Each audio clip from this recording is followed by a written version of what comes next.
BJP రాష్ట్ర అధ్యక్ష పదవి రేసులోనే తాను లేనని చెప్పారు కేంద్ర హోంశాఖ సహాయ మంత్రి బండి సంజయ్ కుమార్. ప్రధాని మోడీ పార్టీ నాయకత్వం తనకు కేంద్ర హోంశాఖ సహాయ మంత్రిగా పెద్ద బాధ్యతలు అప్పగించిందన్నారు. ఆ బాధ్యతలను నిర్వర్తించేందుకు ప్రయత్నిస్తున్నానన్నారు. తనకు రాష్ట్ర అధ్యక్ష పదవి బాధ్యతలు అప్పగిస్తారంటూ జరుగుతున్న ప్రచారం ఊహాగానాలేనని కొట్టిపారేశారు. పార్టీ నాయకత్వం అసలు రాష్ట్ర అధ్యక్ష పదవిపై దృష్టి సారించనే లేదన్నారు.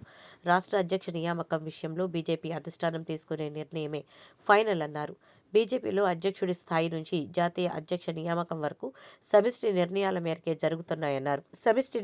మేరకే జరుగుతాయన్నారు బండి సంజయ్. ప్రస్తుతం సంస్థాగత ఎన్నికలు జరుగుతున్నాయి తప్ప ఇంకా జిల్లా, రాష్ట్ర అధ్యక్ష నియామకాల అంశమే చర్చకు రాలేదని చెప్పారు. తనపై అభిమానంతో కొందరు ప్రచారం చేస్తున్నారు.